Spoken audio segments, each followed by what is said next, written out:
my god, he's going to go around the inside and he's going to send it. He's taking the lead of the Canadian Grand Prix on the last lap. Matt Turner takes the win in a remarkable race.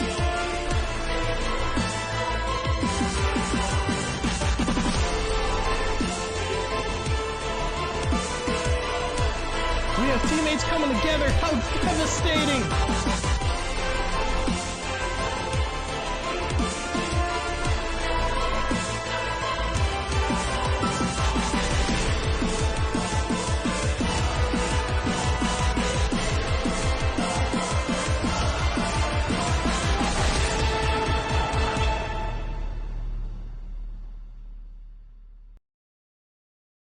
Good afternoon, good evening, good morning, wherever it is in the world that you are.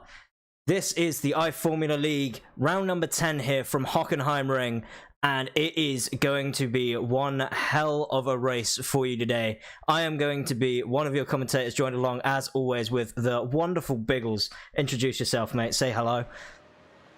I'll say g'day, of course, because I'm from Australia, but yeah. Hey.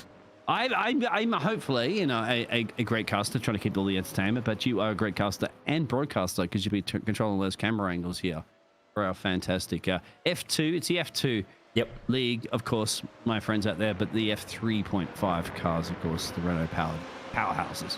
Mm-hmm.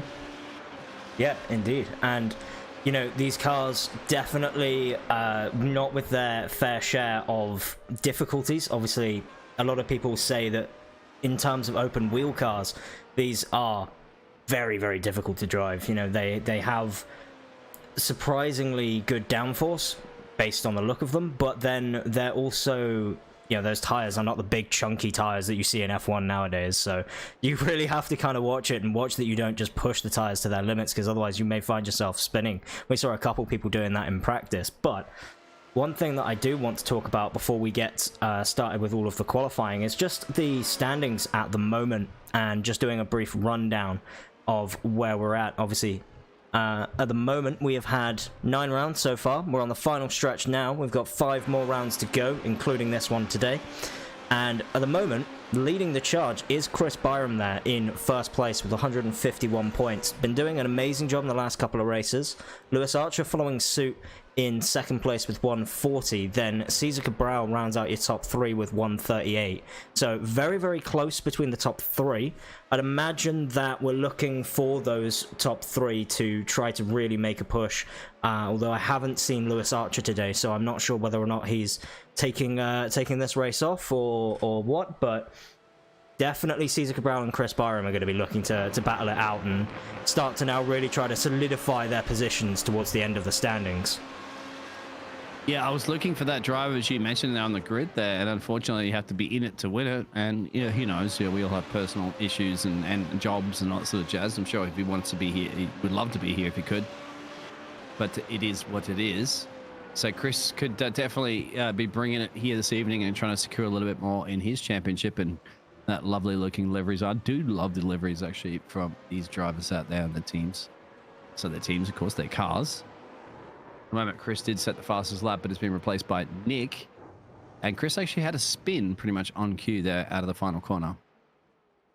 Yeah, and yeah, we're seeing a lot going forward of these drivers, especially coming like on the final corner and into turn 1. A lot of people catching the curbs there and causing the rear just to step out, and obviously it's quite easy to run wide out of these corners. You know, you're trying to carry so much speed in these Formula cars that if you run a little bit too far wide, all of a sudden, you know, you've got grass on the exit. And if, you know, if you drive at all, or if you've ever, you know, raced in sim, you know that if you touch the grass, normally when you're on throttle, you're spinning round. And it's not normally a good look. But it also indicates fantastic work of pushing it. And pushing and pushing and pushing. And during qualifying sessions, of course, you can push it. Beauty of the esports racing, of course, and iRacing is the fact that you don't have to send your team into about a 12-hour overnight garage run to fix your car to get you ready for the race. Yeah, absolutely. It's definitely a luxury we have in sim racing, where we don't have those multi-million-pound bills or dollar bills that most of these other racing teams have if, you know, the unfortunate happens. But talking just through qualifying at the moment, a couple drivers getting some representative lap times in. Nick Ebby at the moment, or EB, I think he likes to be called EB. So doing it for USA at the moment in car number 500. 124.8 is currently our fastest lap time, but there are a few people who I reckon could push maybe lower than that. Obviously, we're looking at the likes of Chris Byram. Carlos Gatau is another name to mention who hasn't necessarily had the results go his way, especially as of late, but who knows? If he can make a charge from the last 5 rounds, we may see him at Silverstone turn up with maybe a championship fight on his hand. Obviously, it's going to be very difficult, but he is in 4th of the standings, so who knows? Racing is supposed to be difficult. It's a challenge. Yeah. He may be replacing Sir Lewis Hamilton on the straight there. They might rename the straight there in Silverstone if that would be the case. As you mentioned, there at the moment, the Gladiators are out there. Just to clarify, everybody, the time zone there in the UK, because I know, well, Nick is probably in the Americas where I am, so it'll be afternoon for him. Yeah, so it's late evening. I'd say it's 8 p.m. right now for us in the UK. So Chris Byram's going to be racing here until gone 10 our time probably. So starting to get later in the evening, and then I know we've got another few Euro guys as well, like Carlos Gatau, for example, is 1 hour ahead of us again. So sort of, and Danny, 9 already. I think Danny's from Ireland. Luke. Yeah, so that's still the same time. I mean, I'm talking about similar time zone being Europe, of course. Yeah. Ivan, the Dutch driver. Yep. We got Luke as well. That's racing under the multi flags there, and Caesar. Well, then the rest of them, of course, would be in. And Ivan's just stepped up there and says, "Hey, Gus, you remember who is the current champion of Formula One? What country does he come from?" Yes, exactly. Ivan doing very much a similar sort of pace. You know, looking to very much almost take some notes from his fellow countrymen. You know, Max Verstappen. Love him or hate him, great driver. Quick driver. Yeah, that's what it's all about. Quick driver. Yeah, Max. They used to call him Crash Happen. Remember Crash Happen at the start when he first entered Formula One. But you know what? That's it. That goes to show you that drivers were when a really good for the biscuit. I mean, go back to Sebastian Vettel when he was in the the junior, obviously AlphaTauri team. He crashed in the back of Mark Webber, and the Australians would know that one, and destroyed Mark Webber's chance of winning that race under a safety car conditions or whatever. But and Sebastian went on and won, what, a handful of championships after that? Drivers are just got to be eager. G'day there, Dane. In the chat, I'm reading the YouTube chat. Alisa, I mean, I know you're busy with all the cameras, mate, so let me handle that chat for you. But guys out there, interactiveness, of course, here in the iFormula League. We're not Martin Brundle and David Croft. We do read. Well, I'll read it for you, my friend, because I know Martin Brundle and David Croft do not control cameras at the same time in production work that we do here at iFormula Racing. On the qualifying session, and it looks like the American domination 1-2 at the moment. Oh, and then Carlos has gone there and sprung that up. Well, they're for Spain/Portugal. El Carlos done it, but is Leicester, I think, has stolen that quickest time, 124.4. Eystein with a very, very tidy lap, very good lap. That's the word I was looking for. Yeah, sorry. Eystein doing a very, very good lap. And then Carlos Gatau, though, is improving through the first sector, so potentially we're going to keep on board with him, see what he can do. As I say, currently purple through Sector 1. If he can keep up the pace through Sector 2, may actually challenge Eystein for that pole position time. And I wonder, are we going to see any 23s here? I mean, it's going to be a tall order, especially in cars like this, when we're already looking at 24.4s and just had to avoid a car there. I'm not sure who that was going off the track. I think that was one of the 499 racing cars of either Damian Banky or Nick Ebby. So, yeah, Carlos doing a great job. Can you go on board, show us one of those fantastic camera angles and see how it is to swing a car around here? Formula 3 car? Yeah, absolutely. We'll get on board with the driver's eye, actually. Let's see what it's like in the actual cockpit here of a Formula Renault 3.5 car. Going around the final corner, we're going to see whether or not Carlos Gatau is going to be able to improve, go all the way to the outside of the circuit. Careful that you don't pick up any grass. And turn 1, got to be very committed. Be careful of the sausage curb on the inside. It is an easy way to end your race. These cars could just brake so late, braking down at almost the 75 meters before the corner even. So amazing job so far from Carlos to just keep up the same pace that he's proven that he has had throughout the season. Obviously, you know, you're not in 4th place for nothing. Yes, you may not have had the greatest results, but yeah, you're doing an incredible job so far. Just got to keep it up and maybe just try to get some of that unlucky string of races behind you and push forward and going into the hairpin as well. You see how much lock they're applying going through the hairpin. It is incredible. Like the way that you would normally drive these cars, you normally don't go much over sort of, you know, maybe even 30 degrees of steering, but having to apply almost full lock, 180 and then a bit more. We need a bit more. The final sector's the tricky sector here, so you got a little bit of a hairpin climbing a little bit up the hill, swinging all the way around the left there, and then you got to swing. It doesn't have a kink in the section here, and then you got 2 double right-hand corners here. So can Carlos go to the other Carlos and say, smooth operate your way up into the top of the timesheets here, into perhaps pole? Can he do it? Let's find out. Crossing the line right now. He won't. But he got... Yes, he did do it. Yes, he did. Smooth operator. Good job from Carlos. Absolutely. You called it, Carlos. Good job. Yeah, I mean, that was an incredible lap from Carlos. And the crazy thing to me is he wasn't even setting purples in Sector 1 or Sector 2 either. Like, he's just done a purple in Sector 1 right now. So he's going even quicker than his previous lap. He's either Spaniard or Portuguese. I'm not quite sure about double flags, but either way, it's somewhere I can guarantee you in West Europe. But it doesn't matter about nationalities. As bad as about the man that's behind the machine. They can put in the quickest times on their planet here in Hockenheim. The German Grand Prix, of course, used to be one of the classic tracks. Used to be one of those famous tracks too, as you mentioned, Formula One. That was turned into a bit of a boat track as well, didn't it? Even a little bit worse than Spa, but they realize now that they red flag races rather than let them all just car park into turn 1 or turn 2. I think it was back in the day, wasn't it? But yeah, it's on YouTube, guys. You can find it. It's there. The probably most expensive car park. It's called aquaplaning. That, I want to say mid 2000s when that came out. That was it's a great V8 one to era, watch. I think, Everybody still. just going in there. It wasn't. There was no traction, of course. It doesn't matter how good or bad a driver you are. There was just no traction. Carlos again improving. Does an amazing job there. Almost into the 23s, so my thoughts that maybe we could see a driver hit into the 23s. Hey, maybe we will. Who knows? It's 2 tenths up at the moment from everybody. Oh, that Chris has gone in there. 22 fours. Chris is testing the waters at the moment. Chris Byron. You gotta get Byron. Chris Byron. Yep. I apologize out there, guys. I'll get your names right. 1/10 off doing that 23. That 1/10. You gotta find that, right? It sounds easy, but it does. It does sound easy. It's easy. These are gladiators, mate. I guarantee you, I'd be lapping like 10 minutes and change there. I'd be based a little slow on that little motor vehicle that has the driver parade. That would be my pace. Get you on a little moped and you can do the formation lap.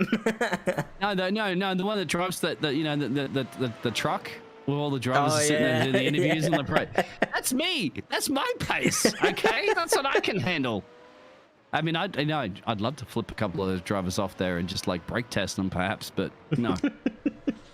I'm sure I would lose my job pretty quickly if I damaged some of those multi-million-dollar drivers. Well, Einstein coming up. Einstein up through the middle sector, looking for a very tidy final sector here, going through the final couple of corners. See how wide they dare to go on exit. Surprisingly not as wide as we're seeing from a lot of drivers, but is this going to be enough? 124.1, it's close. It's close at the top, and then just as we say that big crash there. That's not close, my friend. That's close to a medical bill. That's going to be $1,467 and change in your medical expenses. Wow, but hey, he could risk it for the biscuit. Why not? This is why we're thankful that we're in sim, right? Yeah. Definitely.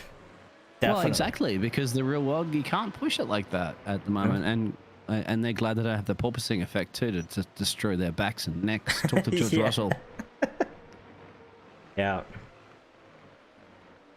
Definitely one of those that if iRacing ever brings out the 2022 cars, then we're all gonna have to try and invest in like motion rigs just to see how bad it is, you know, for ourselves. Have you seen some of those famous YouTubers there? You want a porpoising effect at the moment? Just jump up and down your seat in VR. That's all you need to do, because that's what it is. Or just have somebody, if your family members or whatever, just shake your elbows, shake your shoulders as you're going down the main straight. There's your porpoising effect. You guys wanted it? Just ask somebody to help you out with it. Hmm. And if you're in VR too, trying to spot the apexes when it's porpoising, even So and they all difficult. said it in the VR, it is massively difficult. It's hard enough without porpoising.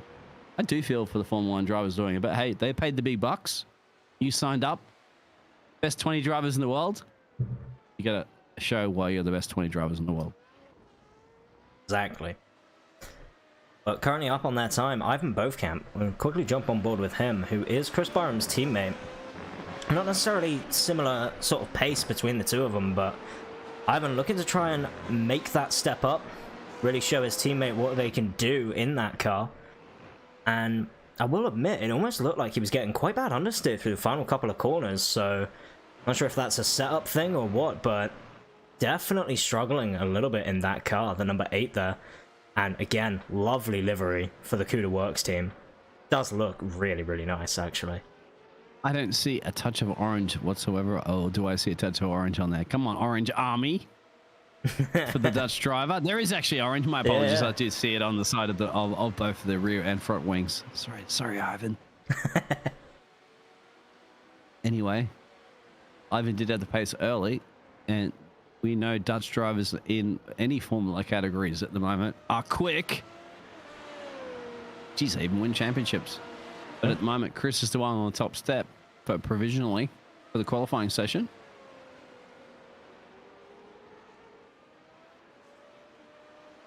Hey, we have a lot of USA drivers in here as well too. So hey, we would love that in Formula 1.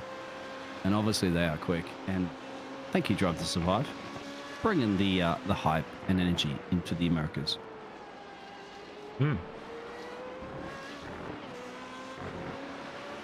But right now, obviously, being in Germany, we know the Germans have always been a fan of their motorsports. You know, having arguably one of the best facilities for racing, the Nürburgring. A little bit of a controversial one, but I think it's pretty fair to say. But I would feel for spin in the background. I feel for Martin Brundle having to do a grid walk here in Hockenheim, right, with all those celebrities. Yeah, yeah, absolutely. Yeah, it's one of those. It's a different show game, isn't it? Yep. Like European motorsports is hardcore to the grind. Of course, the birthplace of motor racing is in Europe, but you need the showcase of Hollywood, don't you, in the Americas to hype up the sport, because it's an entertainment sport, lots of money at stake, and you get the best drivers in the world driving the best cars.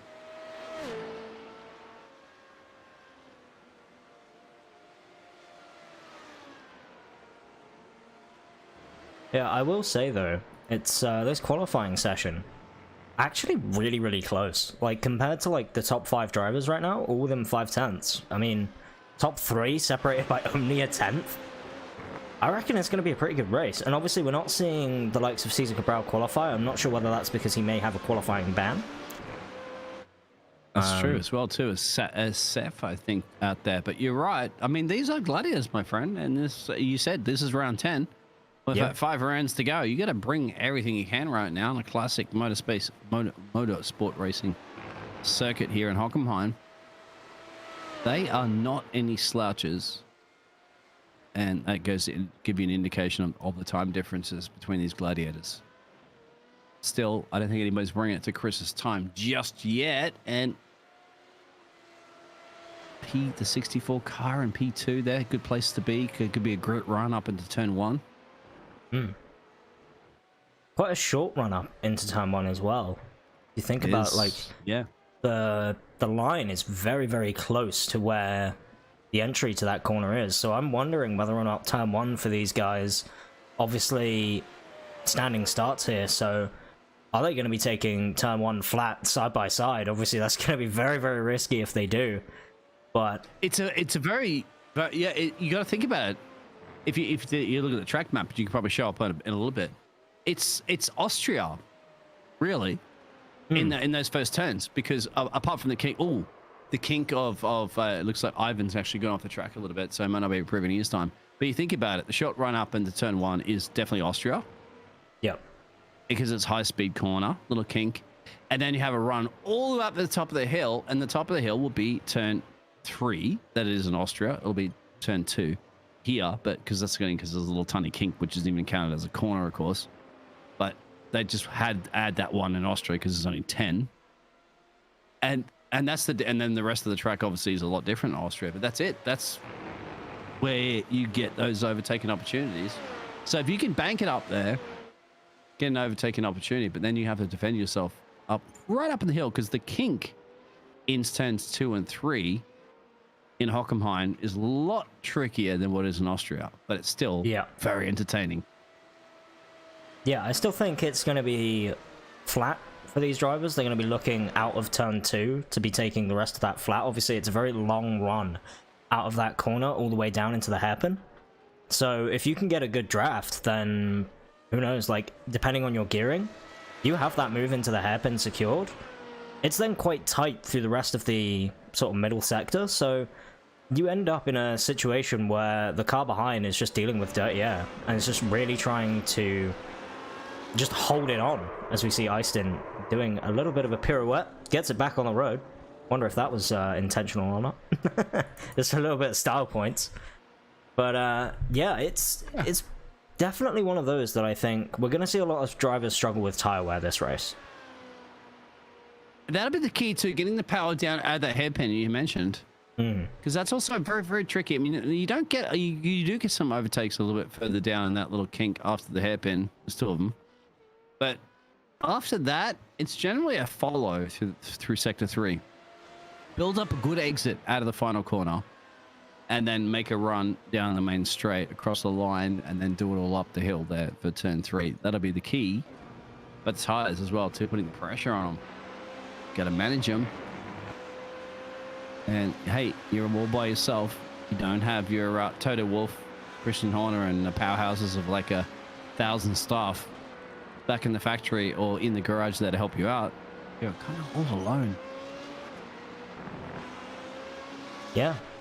It's obviously some of these teams do actually have race engineers. Not all of them. If they're listening, shout out if you're a race engineer. I can read the chat. Don't be shy.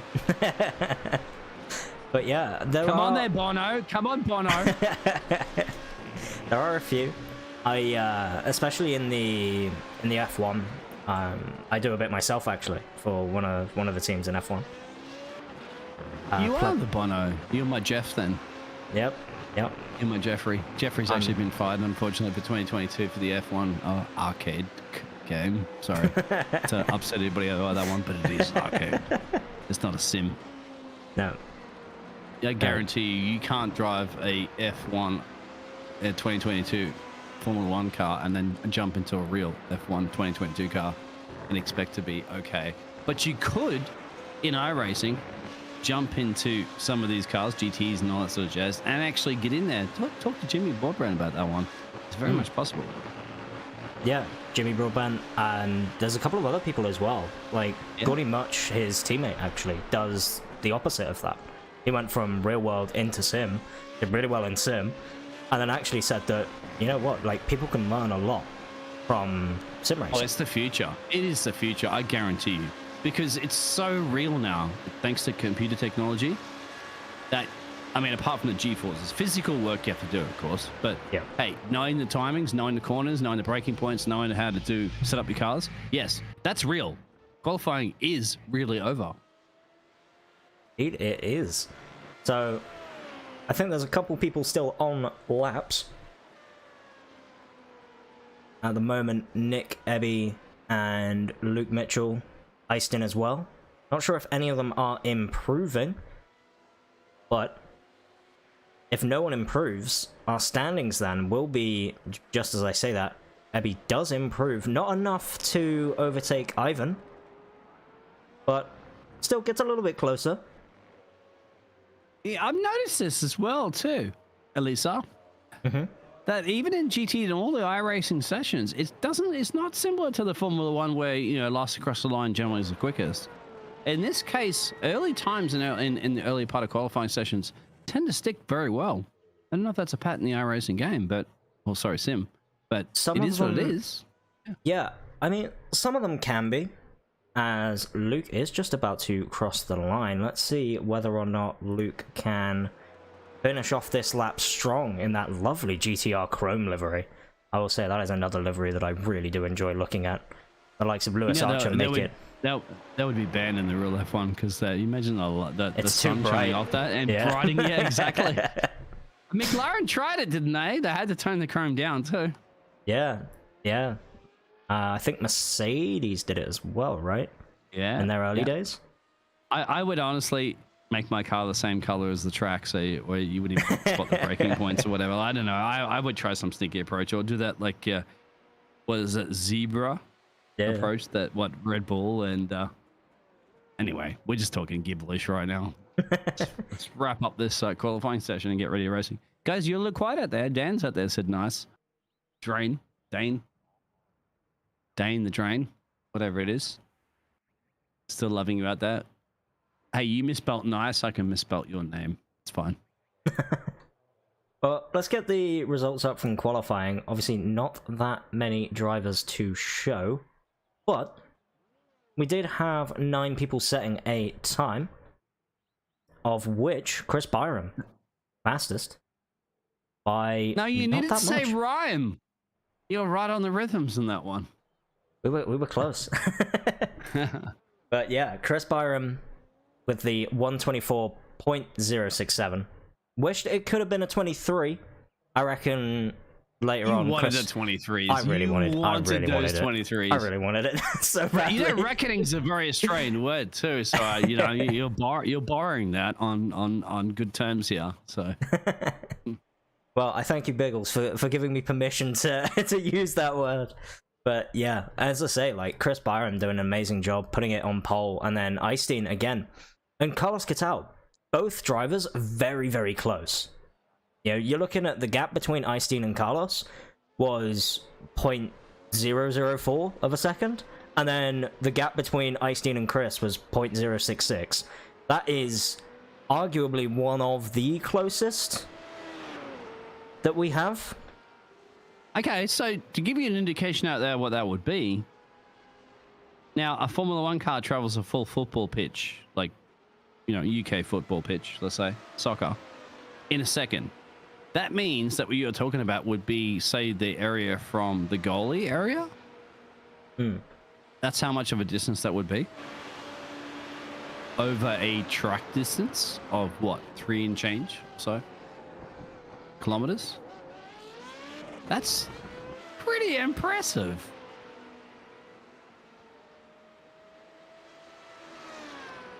And if you get to the nanoseconds, it's about as thick as the piece of paper that we're holding our race notes on. Yeah, indeed. You know, it's like, it's so close. That was literally the difference between taking a slightly shorter run to the line. We saw Carlos going really wide out the final corner, and I'm wondering if he didn't go as wide, would he have actually got second? That's true. Off tracks, and explain all this in a warm-up session we at the moment. So if you have, obviously, and thank you very much there, Elisa, you're the man that puts that production here on for the iFormula Racing League. In went round 10. I know you guys out there that are watching, and hey, wave out, let us know. But if you are new and you are tuning in, what's the situation? What's this off tracks? How many off tracks? Is it mandatory pit stops? Do they have fast repairs? So we do have a fast repair in this league. However, there is a little bit of a rule about using them. If you're towing back to the pit lane, you cannot use your fast repair. So explain towing once again, for a new, and towing being aka like the tow truck picks up the car and takes it back, right? Yeah, so effectively if you stop on the track and you hold escape to reset your car back to the pit lane, you cannot use your fast repair at that point. You get the tow penalty of however long that is, varies depending on where you are on track. And then on top of that, however much the actual repair would be, rather than using a fast repair. If you can drive it back to the pit lane, you can go ahead and use the fast repair. So it's just to like avoid some collisions and like some issues we've had where effectively people just benefit off of safety cars. It was a change that we're trialing out.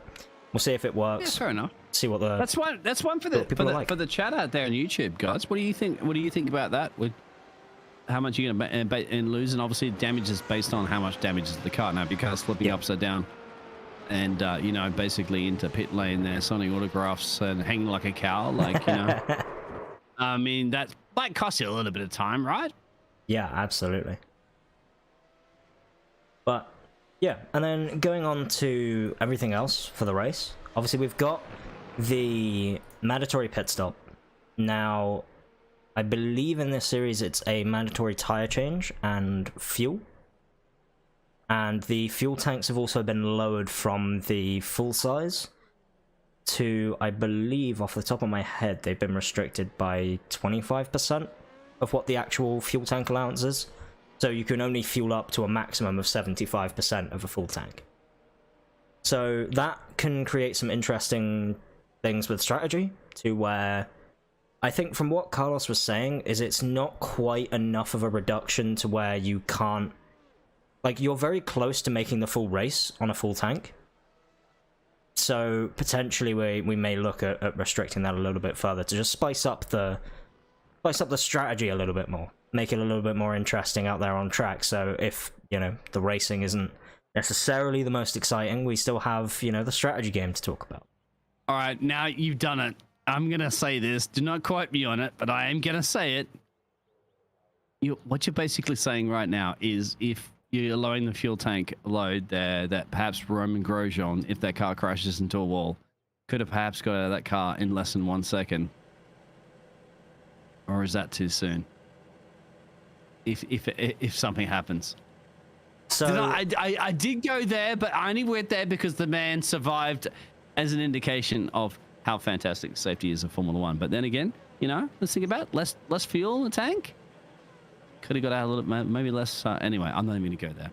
Yeah. I'm not. I had to. I said something. Sorry, but I mean, hey, at the end of the day, the man lived, and it was great to see.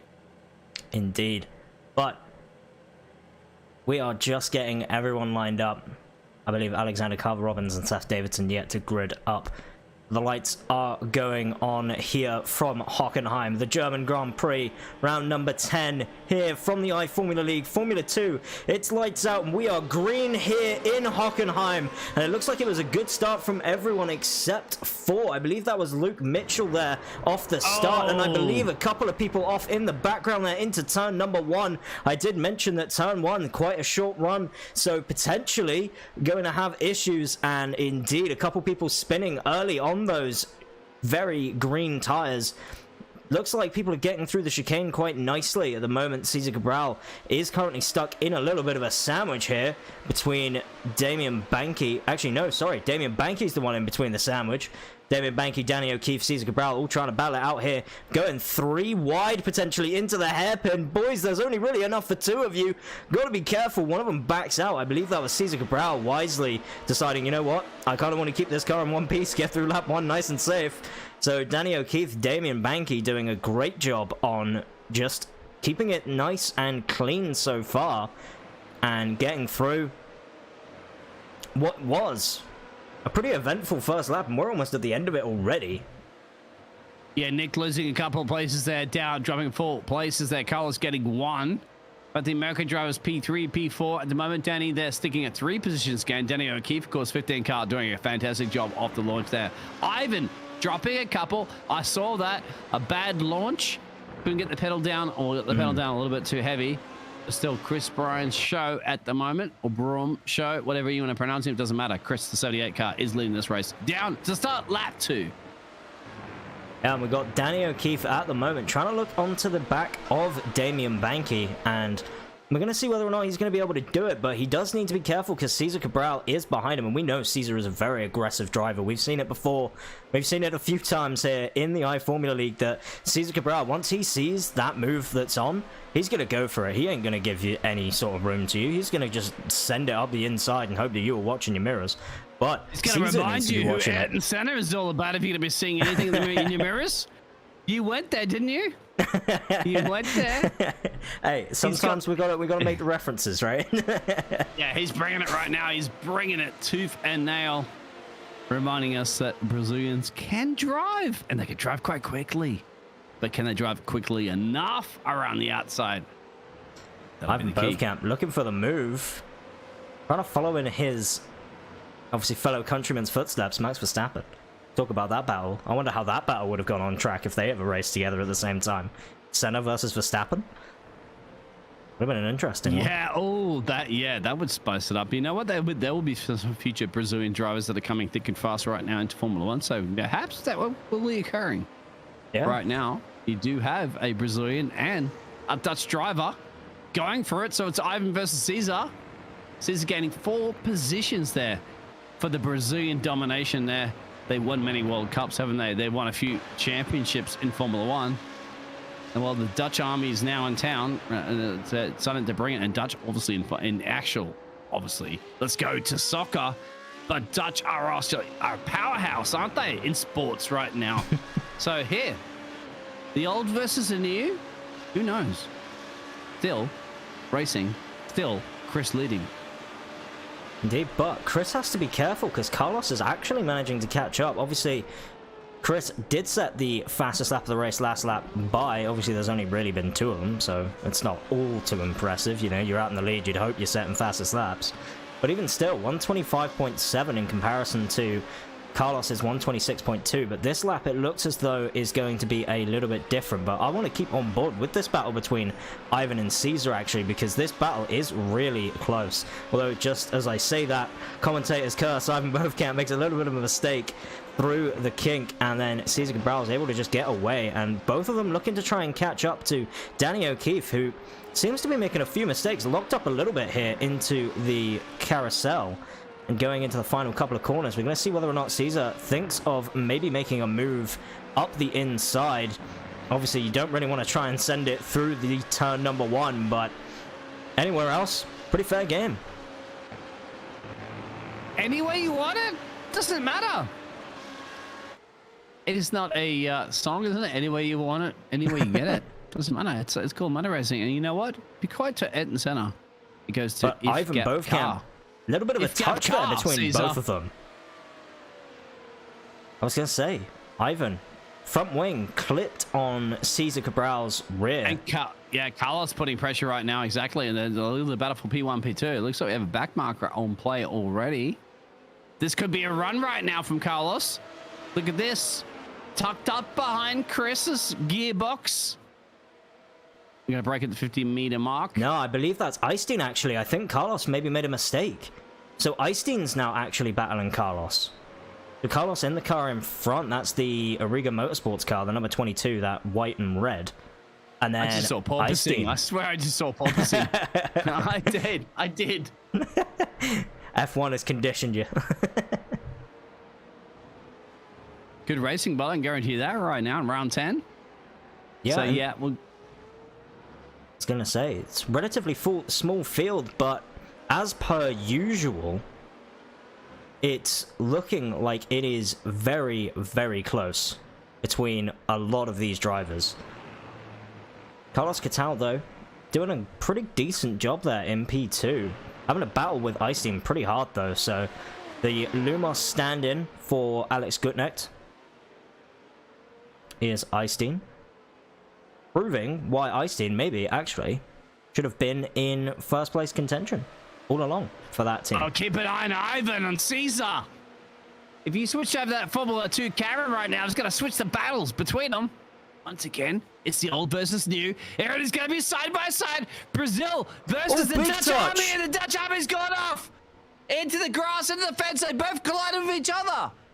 And that's going to be absolutely a little bit of a game over at the moment. Well, it is what it is. It's battle racing, isn't it? It is. That's it. I think Caesar's damaged. I think Caesar's car is completely wrecked after that. You see the look on his steering rack right now. That is not a very healthy Formula Renault 3.5 car. Not at all. It's bumping, grinding, and racing. That's what you want, of course, but there is a lot of damage. But I tell you what, they were putting the elbows out and near the elbows out. I think maybe they were hyped up, of course, from our casting there, trying to be in the interwar battle between Brazil and the Netherlands, of course. Hey, they both love each other in racing. It's not a war. It's just motor racing. That's what Michael Massey would say. Motor racing still occurring, of course, because Carlos still keeping a little bit within Chris leading this race. And Ivan's gone in the pit lane, I think, to repair some of that damage. But there it is. The situation still Chris leading from Carlos. And the American domination 3, 4, 5, and 6 in the background there. Yeah, as I say, Eystein for that Lumos E Motorsports car is chasing down Carlos Ghosn and doing a relatively good job of just staying within that range.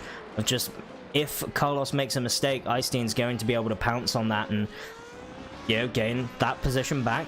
They did qualify P2, so they've swapped positions, but Eystein's definitely going to be able to just keep the pressure on and make sure that it's not as quite as an easy run as Carlos would maybe like it to be.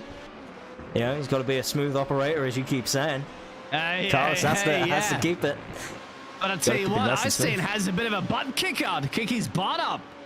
And I'll tell you what, right now, even if we're not sponsored by Butt Kicker, we should be sponsored by Butt Kicker, because that will kick you in the butt. Trust me. Butt Kicker, yeah. That is awesome tools, man. You want to feel the revs, you want to feel the engines, you want to feel the vibrations when you go over the chicanes. Butt kick it! I'm not kidding you. It feels great. It adds the energy to your racing. You spend, hours, then you put the energy into all your racing rigs. Add that element right now. Otherwise, Biggles will give you a refund on your entertainment aspect. Obviously, Butt Kicker giving out prizes as well for the winners of each respective league. We do have the F2, F1, and F3 divisions. So we always thank Butt Kicker for providing those prizes. Kicking your butt. It is such, you know it's going to go there, sorry. No, honestly, you're right. Their goodies, my friend, are awesome. And, well, let's see if a little bit of butt kicking energy at the moment can bring it there. Obviously, it's sponsorship, but yeah. No, honestly, I'm not messing around, guys. I'm not going to sell something I don't endorse. I do definitely endorse this product. It is amazing.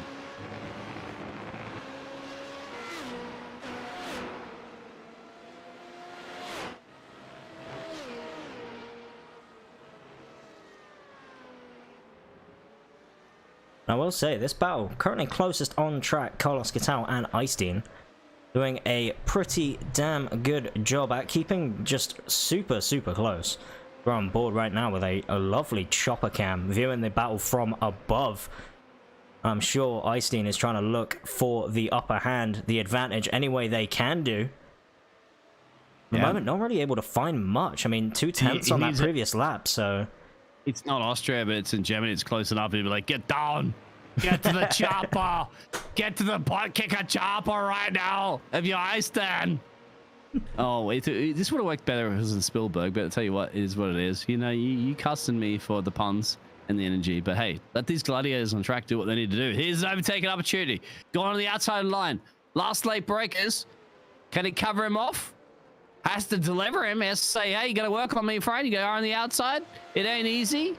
Certainly not easy, but it's going to be drag strip down to turn 1. Well, not turn 1. Either way. It's up to you. Not able to get past just yet. Carlos doing an amazing job of defending, but here we are back actually on the drag strip right now, and that is indeed what is going on. Drag race currently between the two of them, and again, Carlos doing a really good job at just placing his car where Eystein can't really make any sort of moves. You know, Eystein's going to have to really commit from quite far back to get up the inside, go around the outside, you know, whatever works. You know, as we saw from, if you remember at Spa, Lewis Archer going around the outside, inside, didn't matter, setting it anyway. Eystein's got to try and summon some of that energy somehow. But getting onto the back of this battle is a very hard charging Damian Banky. Doing a very good job setting a fastest lap of the race. So taking that away from Chris Byram, obviously we'll get a bonus point for that. Nick is in. And I think Damian's smart right now. Sitting back, well, let that battle right now. He's going to charge up some energy there. He's going to spot their braking points and actually take care of his tires. But he's caught this party. Party, of course, being P2, P3, P4-ish. Yep, got that one. Yep. And now they're going to follow each other through here, but it's a gamble. That's what it is. It's a gamble to pay off or not. Remember, pit stops are still looming in the background for these drivers. So do you follow each other in? Do you not? I'm not quite sure. Who knows? But I'll tell you what, I can guarantee it. 101 right now in iFormula League for the F2. Round 10 here in the German Grand Prix. It's going to be action. So, yeah, don't step away for a second. Get that popcorn. We'll get the... You're up in the paddock pass. You got it all covered. We'll provide the drinks. Got the action. It's all good. Just chill. Yeah, Kimmy gets a drink, but nobody else does. But going into turn 1 here, Eystein, closest they've been for a while. So are they going to look to maybe send it up the inside of turn 2? Probably not. They're probably thinking, actually, coming out of the exit of turn 2, get really, really close. Just like Damian Banky does there. Gets a really good run, actually, out of that corner. Very, very late on the brakes as well. Is now going to use the slipstream all the way down here. Very, very long straight. It's not really a straight, but... I mean, it's flat in these cars, so you could argue it is, right? It's a straightaway. Hairpin! One of the slowest corners in the Formula 1 calendar. Even in the Formula 3 grid. It is what it is. They all got through there very nicely. I'm impressed. Yeah, if my driving instructor would be like, Biggles, you have learned how to drive. You go through like that. Still follow each other around. Through the third sector coming up now. Soon, and this is the important tight bits that occur. The tidy bits, of course, the tidy bits on the track mean, aka lefts, rights, left, rights, left, rights, and left, rights. Yes, it's not an oval race. You do actually have to swing it both ways. But here we go. Could be a great run here. If he can tuck up behind the gearbox and get a good exit out of the final couple of corners. So a right sweeping here, and there, look at that. It's pit lane entrance. So it doesn't have to worry about it. Put the pedal to the metal. So now, is that going to pay off? Undercut or overcut? We'll find out after the short commercial break. Carlos. No. I was going to say, Carlos is coming in very early. Lap 11 of a 42-lap race. You know, it's very, very early. Obviously thinking the tires can make it the rest of the way. You know, still another 31 laps to go. He just got a DM from Alex Albon says, yes, you can run those tires at the end of the race. You might have to manage him a bit, but you can do that. Maybe his teammate also told him, hey, we've got a big enough gap here. Obviously, his teammate being Carver Robbins, who's currently in 5th. It's like, hey, you have a big enough gap right now to where I am, that if you pit right now, you come out ahead of me, so you don't have to worry about anyone behind you. Nick Ebby having an unfortunate incident there. I'm not sure whether or not Nick had a collision or something, but Nick is in the pit lane and not coming back out, so... Yeah, he's signing autographs. He's signing autographs. He's jumped out of the car. Yeah, it's a long pit lane extension there. Yeah, pulled a... Who was it? Fernando Alonso who jumped the fence? Yeah, well, he's folded up the chair at the moment, sitting there watching the race for a little bit. Why not? As he lets his team work on that car. But, we love you, Nick. Keep it up. Never know what could happen. A late safety car, all this sort of jazz. We're still seeing that battle, of course, occurring between the 64 and the 499 car. It's going to be the key. Now, he's in that pit lane entrances early. So, see if the undercut or overcut will pay off out there in the Twitch chat. Or YouTube chat, sorry. My apologies. Come on, guys. Give us a little bit of feedback from the... I know you're engineers out there. Don't be shy. Come on, Adrian Newey. You don't earn the big bucks for nothing. Give us a little inside information. Even Christian Horner gives us a little bit of inside information. You'd never find it from Toto Wolff, though. No, never. Toto would be like, Mikey, no, Mikey. Anyway. Yeah. Hey, but hey, it's motorsports. It's entertainment, right? Yeah. So come on, entertain. Hey, I mean, hey, we're entertaining. These drivers are actually doing all the hard work, mate. We're just entertaining them doing the hard work. So we've got the easy job here. You know, we're sat in a nice comfy box. You know, don't have to worry about weather. We're all good. And that sushi you guys had delivered as well too for the finger food for Formula Racing League. That was great. Oh, yeah, I want that sushi again. Okay. Yeah. We'll try and get it next time. It's all good. I want to upgrade on my flight back to Panama as well. Okay. The last time in the upgrade, I was slapped in cattle class, but anyway, it is what it is. Crystal leading this race. Yeah, Chris doing an amazing job of just sort of controlling the race pace right now, you know? 5-second gap. Although, Einstein's looking to try and decrease it as much as they can. Currently setting fastest lap off the race with a 125.49, so 0.3 quicker than what Chris has managed to do, and 10th and a change over what Damien has managed to do for fastest lap so far. So, Damien doing a pretty good job. Oh, is it a run? But here we go. There it is now. Not quite close enough. Yeah, the hairpin. It's tricky. I'll tell you what, Damien is playing with his food right now. He's trying to force, I think, Easton into a mistake. He's like, Easton, I know you're cold. I mean, we all know about Kimi Räikkönen, right? It's you know, ice. Like, turn ice into fire. Melt that ice, perhaps, for the American driver. Yeah, battle of the Americans right now for second position. Obviously not the same team, so I don't think there's going to be any love lost between the two of them. They're going to be racing hard as nails. And nails are hard. I got one jam my foot the other day as well, too. That was definitely hard, but here we go. That's not. It actually allows Chris to game it. So are they getting? They are getting Chris, because they showed about almost half a second at a Chris, but Chris still has quite a little bit of a margin. On Easton can still see Chris. But is he looking at Chris in the forward, or is he looking at Damien in the background? That's going to be the difficult part, isn't it? Yeah, I think, obviously, from Eistein's point of view, you're always wanting to keep your eyes ahead. You know, you don't want to look in the mirrors because, you know, there's a saying in motorsport, you want to look in the direction you're going, right? If you start looking in the mirrors, guess where you're going to end up? You're going to end up going backwards, which is not the way you want to be going. You want to be going forwards. Right, so you gotta keep your eyes on the prize. I was thinking of a rhyme right now. What rhymes with mirrors? Like barriers, nothing works at that one. But that's something to work on in the future, I guess. Yeah. So Nick's still, unfortunately, signing autographs down there, and he's a very long pit lane, but still in the race. I like to see it. I always say deliver it. You guys plan on being here for the racing for round 10 in the iFormula League. So what else are you going to do? Okay, what else were you planning to do? To get back out there and do whatever you can do.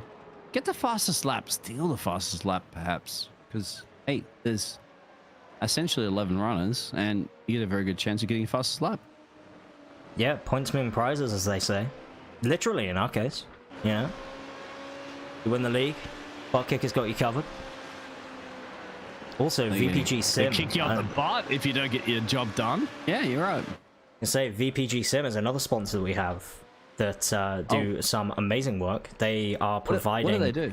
So they primarily do sim racing gear, so things like wheels, you know, bases, stuff like that, you know, your actual hardware side of it.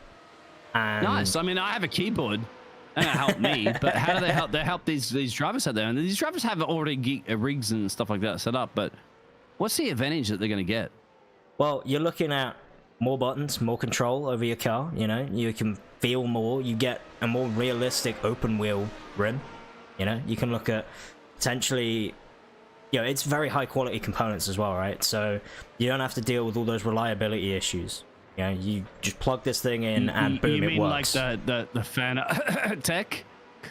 Oh no. We're talking. I don't want to call it out. No. We can't afford to call them out yet. I'm sorry. I'm not a race driver at the moment. But I've heard about driver issues, as in the software issues.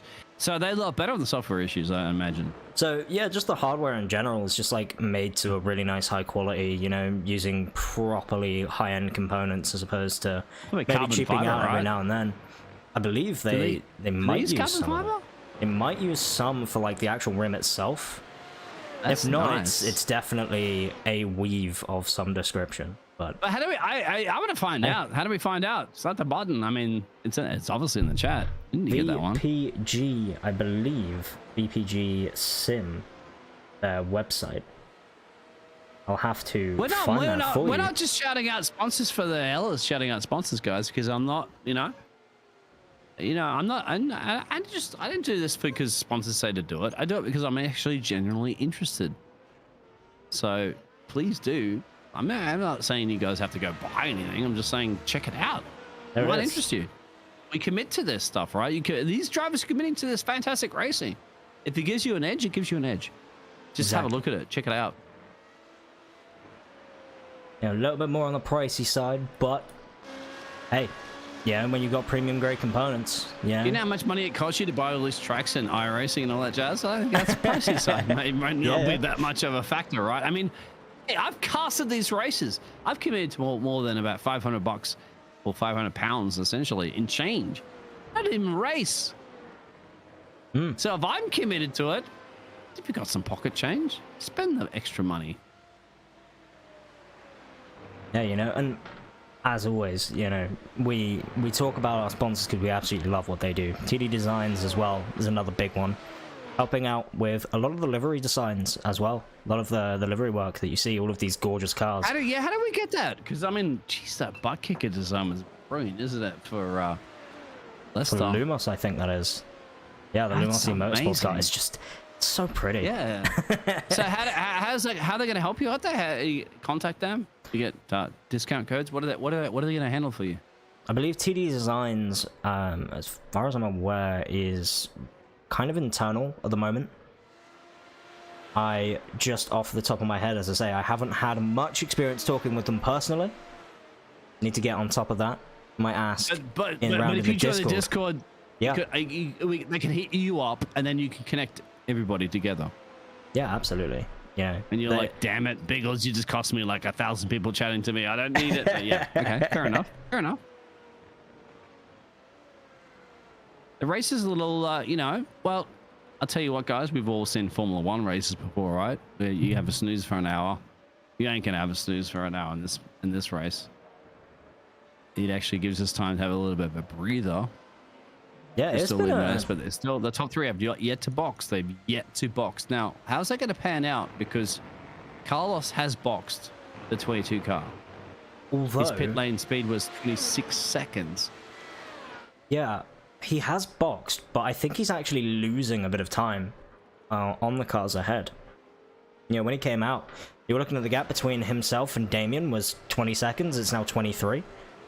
The gap between himself and Chris Byron was then respectively 23 seconds, but is now 26. So, I don't 26-second pit stop, so that's gonna be tight. Yeah, it's Chris, I think, is looking at his rivals, right? He's looking at the people in the championship who are close to him: Cesar Cabral, Carlos Catal, Lewis Archer. One of them not in the race today, so that's one less driver he needs to worry about, right? Cesar Cabral currently set in 9th. Not really having a great race after the collision that Caesar had with Ivan. Again, don't know what happened there, blame-wise, but we don't throw blame around, We just let the drivers talk it out, and we won't Michael them. Yeah, exactly. It's obviously the engineers and driver. I mean, it's racing, it's grinding, it's bumping, and you don't put the effort into the energy of racing.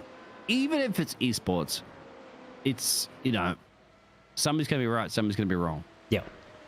It is what it is. And that's what stewards are the ones that put the energy in behind that and actually have to make those decisions. They don't always necessarily want to make those decisions, but they have to. Yeah. That's just the way it works, of course, because it's motor racing. There's not always the quote-unquote right decision, sometimes the decisions don't go in the way that the drivers want. It's like a judge, man, in a court. Somewhere along the line, isn't it? You have to make a call, and it's going to go one way or the other. Yeah. Nick's still in the pit lane. Again, we definitely want to give a massive shout out to everyone who helps out in the league, all of the volunteers as well, commentators like Biggles and myself, broadcasters, and just everyone in general. Shout out those guys behind the scenes at the crunch that, hey, we cast it. Thank you very much for that nice compliment.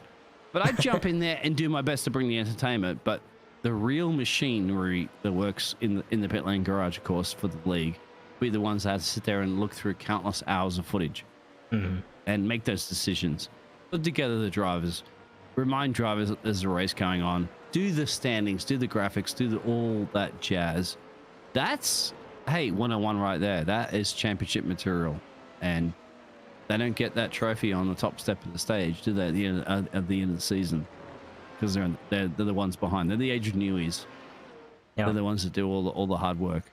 Yeah, you think of sort of the commentators being the drivers in that aspect, you know? Like, we're sort of the quote-unquote center stage when the drivers are on track, you know, in terms of the behind the scenes.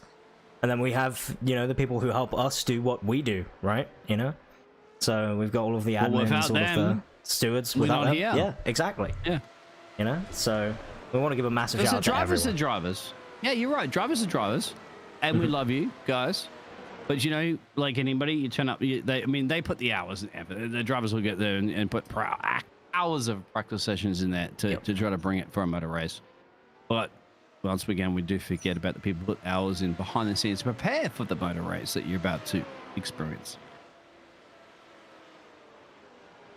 Yeah, and you know, we've seen it before. Like, we're, as a league, you know, we're still relatively small.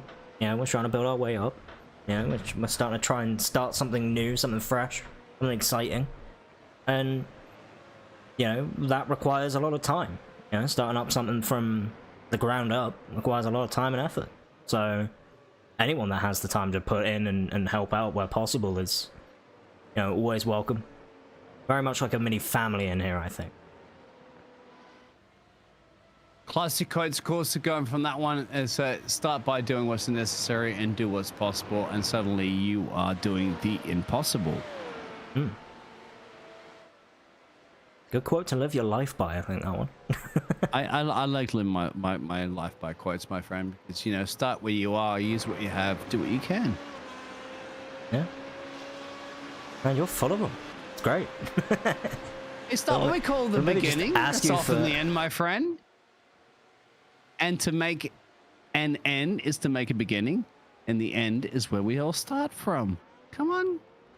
Though, someone who is on the start of something right now is Icedean, doing an amazing job and caught up to Chris Byram very, very quickly in the last couple of laps. While we've been sat here sort of just talking, race has been a little bit dormant. Icedean has managed to just put their head down and capitalize on maybe mistakes that Chris Byram has had. Obviously, none of the top three have pit yet. The only other one not to pit outside of the top three is Luke Mitchell.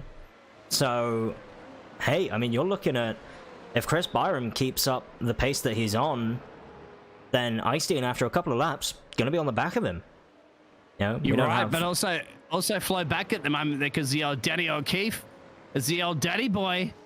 Bringing it. He's got green in the car, of course, because the Irish driver, and I've been to Dublin, my friend. I love the Irish.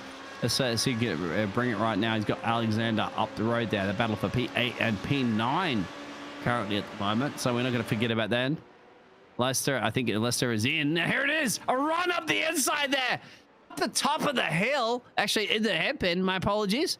Has the old Danstar got it done? No. Switch back. Good maneuver there from Alexander. You like to see that racing? Yeah, they had to follow their way into the third sector here. Now, racing lines. I don't know where to go. Left or right? Well, left or right. Doesn't matter, but watch it. Find out.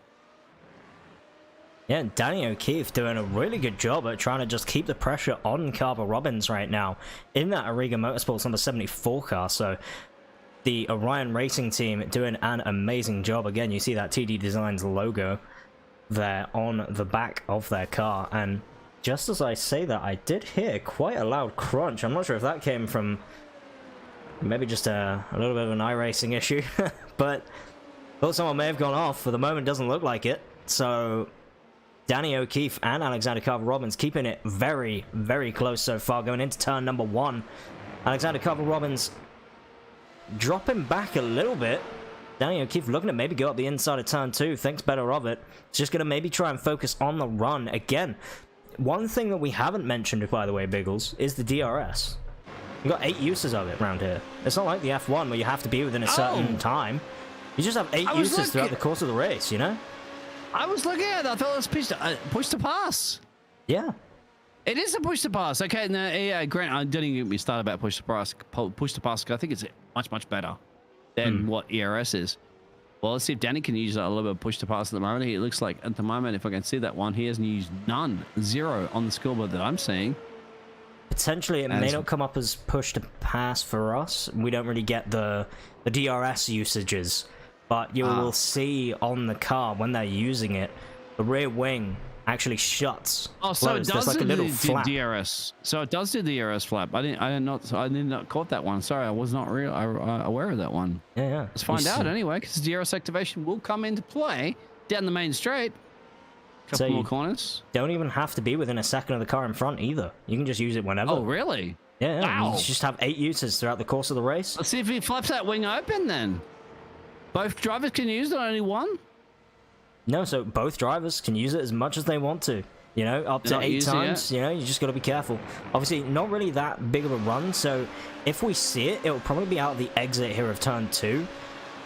Like as they come out of turn 2 here, going into turn 3.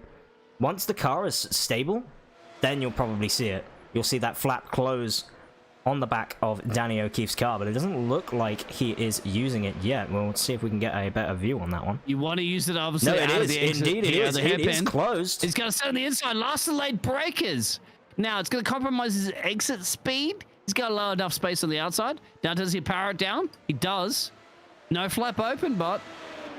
No, so the DRS, instead of being flap open, is actually the bottom of the rear wing raises up to stall the airflow of the car. So it's really hard to spot. really hard to spot for us commentators. I need the spotters out there on the trackside there to work that one out. But I tell you what, Danny has got it done, of course. But what Danny can do, Alexander can do. Remember, both these drivers have made their pit stops already. Alexander, believe it or not, has made 2 of them. So he might be a little bit more fueled up, maybe have a little bit more better tires on his car at the moment. Well, you know that the Irish driver has to have green on the car, because if you know anybody from Ireland, it's a tradition. It runs green, doesn't it? Luck of the Irish, just bleeds green. My favorite color too, as well, too. So I got to know that one. Yeah. I was going to say, a battle that is also heating up as Chris Byram finally comes into the pits to serve his stop. So that will promote Damien Banky up into the lead. And we'll see where Chris Byram comes out, because potentially we're going to see him come out very close to this battle here that's raging on between Carlos Kitao and Eystein in the number 64 Lumos car. Yeah, keep it. I don't know if you can pull it. You have the track map up there at the moment. You can look at that. Exiting the pit lane. There's Chris coming out, and Chris has got him covered.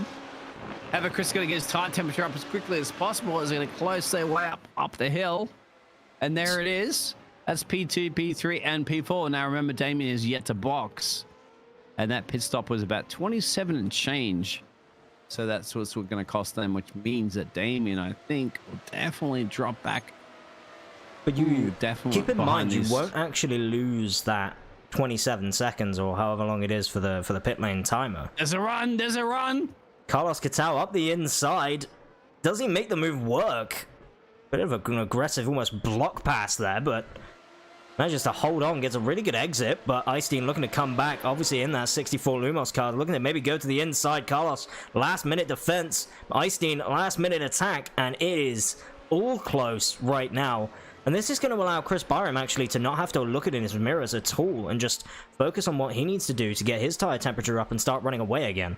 So if Eystein's clever here, Eystein's actually going to stop battling Carlos right now, provided Carlos is quicker, of course, and actually work together to attack Chris Byram while Chris Byram's getting his tire temp up. They're not going to work together. They're opposite teams. Hey, sometimes it happens, right? You know, you see people in opposite teams work together to then catch another driver. It then means that, you know, you're helping yourself because you're going to gain another position, right?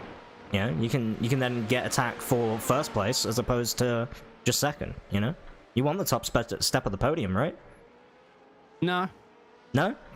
Nah. I want them to have the top step of the podium. I know what you mean. Yeah, I'm just messing with because having fun in the commentary box here there too with Alicia, mate. Yeah, and no, I'm like, yeah, I like the shrimp cocktail that was delivered here for iRacing. It was quite tasty, but this race is even tastier.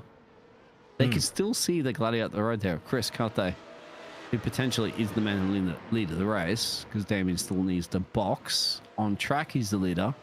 This is where the key moments are, I have to feel, in a race, because you got to follow. Do you make an overtake? How do you going to make your tires work? They box practically on the same lap. It's interesting strategy right now, 101. Yeah, and I think depending on what the pace looks like for these two drivers is going to depend on, I think, how hard these two battle it out on track. Obviously, if Chris looks like Chris is just going to run away with it and do what he's been doing basically this entire race, which is sort of just setting a really high pace at the start of his stint, and then he almost seemed to ease off a little through the latter part, which enabled Eystein to catch up so much. And as we see there, the lap times coming in, 125.7 for Byron, 125.5 for Katao, and then a 125.3 from Eystein. So Eystein currently the quickest of those three. Obviously, Damien Banky still needs to pit, but did last lap do a 125.8. So I'm imagining those worn tires are not holding out too great right now, but still well enough to keep up with people who are on fresher tires. So maybe he doesn't even need to pit yet. It's mandatory to pit. Indeed. But however, yep. I mean, do it on the last lap. This is the chess match play of a race. Now, in the real Formula One, of course, they do it, but you'll have to wait 30 minutes. You can have a lay down, you can have a nap. But thankfully, in esports, we don't have to wait that long to see how that's going to happen. At the moment you mentioned it, Chris was definitely a little bit slower. He's about 2/10 slower. And that's it. Race leader in. So Damien Banky does come in to the pit lane. I'd imagine that actually when he leaves the pit lane, I reckon it's about a 20-second loss when you take your pit stop. I don't think he's got it. I don't think he's got it. I think he's going to get in the middle between Katao and Eystein. This is tight. It is tight. Yeah, it's still in the pit lane. And they're He's just leaving now. So Eystein's... Carlos is coming out of the first corner. Eystein comes out, so just behind the battle. They have him. They have him being obviously Damien, but Damien fresh boots, maybe a little bit extra gas in the tank. He's going to catch that party at the moment. That party being P2, P3, and P4. With P1 now up the road as well. So, yeah, it's a little bit further up the road than sort of Carlos Katao and Eystein are together on track. But look at Damien's pace coming out of the tire. He's got so much confidence on those tires. Look at that. He's barely any slip there on those fresh boots, but he has to be very careful to get temperature up into him. But I think now Eystein, thinking about a battle of Carlos, now has to think about defending Damien on fresh boots coming out of the box. That's going to be hell. It's going to be difficult. Is it looking forward and rear in your mirrors? He was only looking forward before. Now he has to check his mirrors out every once in a while. If he's even playing in VR, which you can do obviously in iRacing, you gotta swerve your head to the left and the right and find out what's going on around you. Yeah, gotta keep an eye on both the mirrors. Maybe even the big virtual one if you're using it. Obviously, if you're in VR, you might not, because it takes up way too much. But, you know, keeping an eye on those little mini mirrors on the left and right hand side of the car. Obviously, you can't see a whole lot with that big rear wing, the big chunky tires on the back of these cars as well. Block out quite a lot of the view. Yeah, so we can't, unfortunately, out there to show you that, because iRacing, I believe, I know, unless you can let me know a secret, but I can't get that up on the mirrors and you in broadcast. But trust me, they can see it. And that's what it's all about. Luke is in there now, dropping to P6. Another pit stop strategy for him. So, yeah, so that'll be his first. He's been about 26, 27 seconds. Not bad at all, I have to say. It's about 23 seconds, I believe, in a Formula 1 car. So, not bad at all for a Formula 3 car. Yeah, most of that time is obviously lost in the fact that these guys don't have... You know, they've got to worry about refueling and changing tires at the same time, right? So, you know, whereas in F1, it's literally just change tires and go. These guys have refueling to do as well, so... And less crew. Yeah, less crew too. Yeah, and they got rid of the fueling, of course, because it became very dangerous, as you've seen in many clips before. But I tell you what, that's why I like push to pass. I like the push to pass. Take a note from IndyCar guys out there, because DRS is great and fantastic. However, you can use it all the time. I like the push to pass, give them the kilowatt energy, burn the fuel, give you so much more energy to make an overtake. However, you're limited to how many you can use because you have to finish the race on the same tank of gas that you have. They don't do that in Indy. I'd imagine if they tried that in Formula 1, I think that would be really spicy. F1 Media Liberty Group, pay attention. You could maybe even base it off the, off the turbo in the car, have them they limit used to the in turbo. the 80s. AKA 80s and F1. Yep. Yeah. They did that. Just teams actually finished with of running out of fuel or fuel saving modes where they had no pace left at the end because they used too much too early.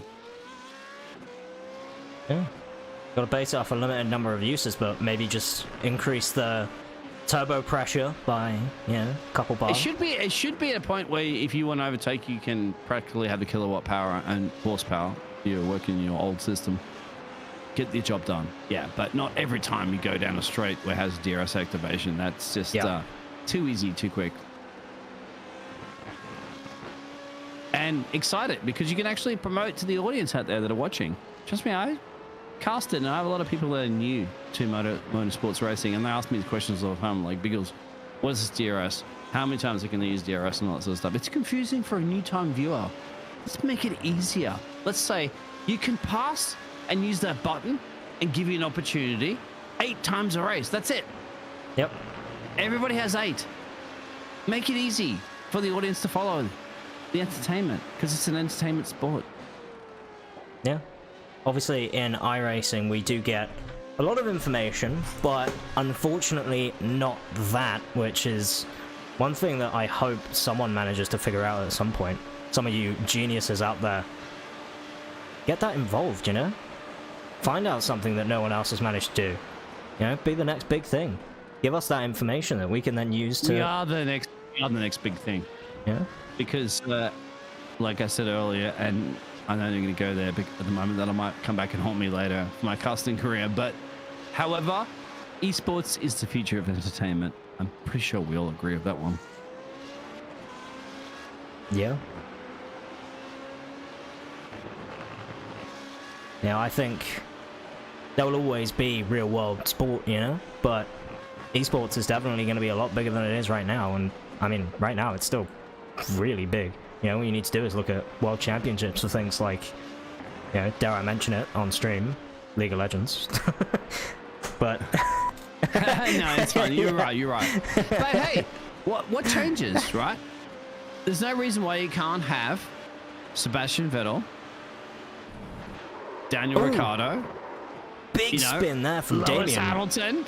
Everybody can still be doing the same thing they do. They're the best drivers in the world. And the only difference is they're behind a rig. And a fantastic 1,000,000 pound rig, of course. Most likely using some of the components from one of our sponsors as well. Yeah. It's still the same racing, isn't it? Is it still not entertaining? Is it still not gunning and going? Yeah, and absolutely. I'd argue, actually, it provides better racing. Of course it provides better racing, mate. The thing is, as well, right? It's one thing with sim. You don't have that same sort of risk factor that you do in real life, right? Like, you can just throw the car into the corner, and if it sticks, it sticks. If it doesn't, well, yeah. Could you imagine Max Verstappen in a virtual racing rig? I mean, he's going to give it... He risks his life in the real world, let alone the virtual world, but it's exciting. I mean, why do you think Formula 1 is so powerful right now? Why do you think people want to watch it? Because Max Verstappen is one that he's going to risk it for the biscuit. Somebody's off into the grass. But yes, I'm not sure it is what it is. Alexander Carver-Robbins, that was off there in the grass. But looking further up the road, as we were on board with Damien Banky, who had, by the way, really amazing save there into turn 1. Not sure if you caught that. That was one heck of a save. But Carlos Catao and Chris Byram looking to duke it out here and maybe make this win not so easy for Chris. Chris got that really big gap quite early on, but Carlos Catao looking to try and shrink that gap.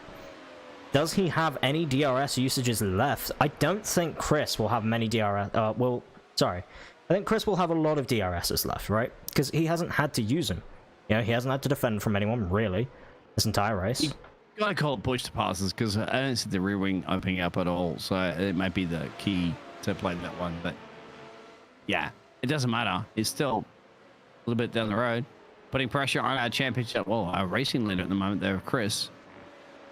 And how many laps do we have left? Because I'm just seeing a timer. So we are on lap 33 of 42 right now. So we have, you know, a little over 12 laps? 13 laps?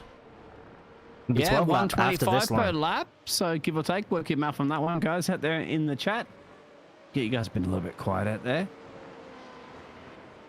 You can't fall asleep. This is not Formula 1 2022. This is real league racing. As we talk about that, currently the lap times are really starting to increase in pace. You know, these drivers are now starting to wake us back up a little. You know, those people falling asleep in chat, better get yourself woken back up, because this battle between Chris Byram and Carlos Catao that has been coming for a very long time in this league is now starting to heat up. Carlos Catao 5/10 off Chris Byram at the moment. Yeah, Looking to try and make any sort of move. Yeah. You know what we need? You know what we need? We need to go down to 10, because every time we get down to 10, something happens. 10, we'll go down to you. Come on. No, we don't, unfortunately, but it's true, isn't it? When you go down to 10, actually something happens online, but it is what it is. This is close. This is close. Carlos wants this win. Chris has to deny it. Don't forget, in the background too, you have the American powerhouses a little bit further down the road. Any mistakes right now equals results. But here it is. Battle for P1, P2. Look at the different racing lines. It's going to be hard, isn't it? Predator starting to prey, or prey trying to deny the predator. Yeah, and we know that Chris Byram does a very, very good job at defending. So any time that Carlos tries to make a move, Chris is going to be very much aware of it, knows where he's quicker, maybe running slightly higher downforce than Carlos, which is why we maybe see Carlos catching so much in the straights. But then Chris pulls away in the twisty bits. Yeah, all the bits with the corners. The twisty bits. Yeah. I'll keep it on the top speeds, actually. I'll try to give you that information. At the moment, it's going to be like basically a Red Bull versus Ferrari, isn't it, for top speeds? I think Red Bull were, what, 240? 340 kilometers an hour, and 320 in Miami. We're not in Miami. We're in the heart of Germany, in the heart of motorsports here in Hochheim. And top speeds at the moment, I'm saying 165, a little bit more for Carlos. A little bit for Carlos, about 3 kilometers an hour. Sorry, you guys don't understand the metric system, but hey, trust me, it's a few inches quicker. There's not a massive difference, in fairness. You know, you're looking, well, maybe 1-2 mile an hour difference, if that. But look how close. And Yeah, it's at the very sharp end close. of it. You're talking about 1/10 separating a lot of these drivers during qualifying, so that could make all the difference. He's chasing him down. He's hunting him down. Chris has got to be feeling the energy. You know, I tell you what, a sign of a good racer is how you can handle the pressure when somebody's in your tailpipe all the time. Yeah. When Carlos is going to be sitting on the back of Chris's gearbox the entire time, trying to just get every little bit of slipstream, every little bit of power that he can deliver to this Formula Renault 3.5 car. And Chris needs to just soak it up. You know, needs to just really start to make any sort of move that he can. You know, The racing line is different. If you can go on board with Carlos, because I really like to see Carlos's feeling of the energy, because the racing line's different here, because he's in the dirty air. Yeah. Has to go offline a little bit. Like we saw in the hairpin coming up in the stadium section, actually. They used differing lines. Do that almost like carousel type corner. I can't remember the actual name of it, but